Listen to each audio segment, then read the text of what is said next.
I'm honored to be speaking with the middle school. I'm in my office. I'm taking my mask off just for this moment. I really wanted to start just by saying how proud I am of everyone.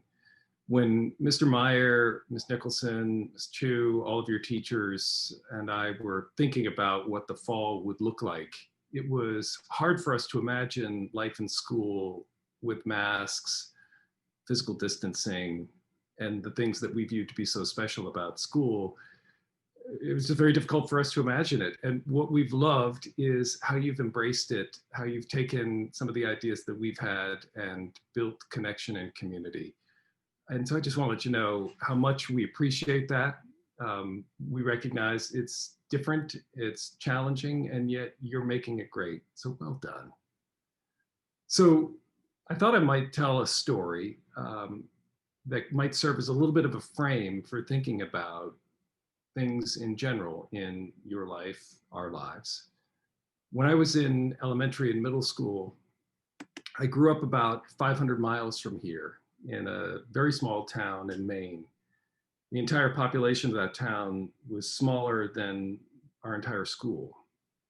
And the next town over was a place called Pleasant Point Reservation. And it was home to the Passamaquoddy, who are a Native American tribe that has been in Maine and parts of Canada for a long, long time. And as a kid, my parents would take me to the tribe's annual festival. And they had these days where there was music, storytelling. And I've been interested in music and storytelling throughout most of my life, I think in part because I was introduced to them when I was quite young. And there are stories that have really stayed with me. And one of them I wanted to share with you today. It goes like this. It's a parable.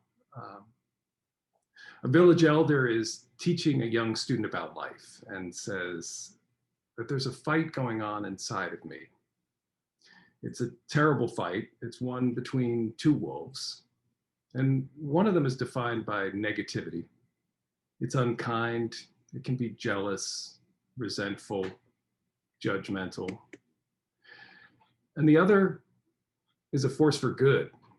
It's curiosity, love, kindness, empathy, generosity, gratitude. And the village elder says that same fight is going on inside of you. And he said to the young student, and it's inside of every other person as well. And the student thought about it for a minute and then asked the village elder, which wolf wins the fight? And the elder replied, it's the one you feed.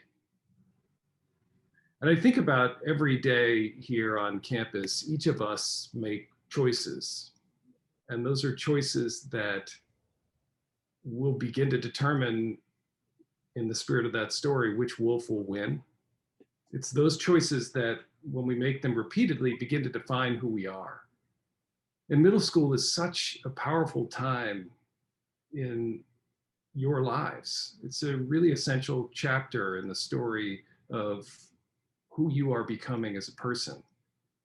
Identity can be defined as repeated beingness, the things we do repeatedly. So as you think about deciding who you are, determining how you want to be known, resolving how you want to be remembered, I just want to remind you that all of us struggle with that every day. And I think there are times when it can feel far easier to feed the bad wolf, maybe cutting someone down to make ourselves feel better, to keep someone out instead of inviting them in. It takes a lot of courage to become the best versions of ourselves, which is what we want for you, what we want for our community. And those attributes of humility, compassion, generosity, gratitude. So all of us have that capacity to lift one another up and to tear one another down. And I just want to remind you that every day, each of us will make mistakes. There will be times where we'll be unkind. That won't define us. We're much more complex than simply those two things.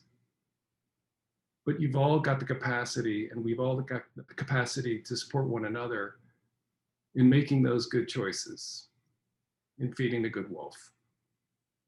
So I hope that's helpful. Keep doing what you're doing. Makes us awfully proud. And I'm grateful for the opportunity to get a chance to see you virtually. And I can't wait to hear from some 8th grade students and from Mr. Meyer. Thank you very much for the opportunity.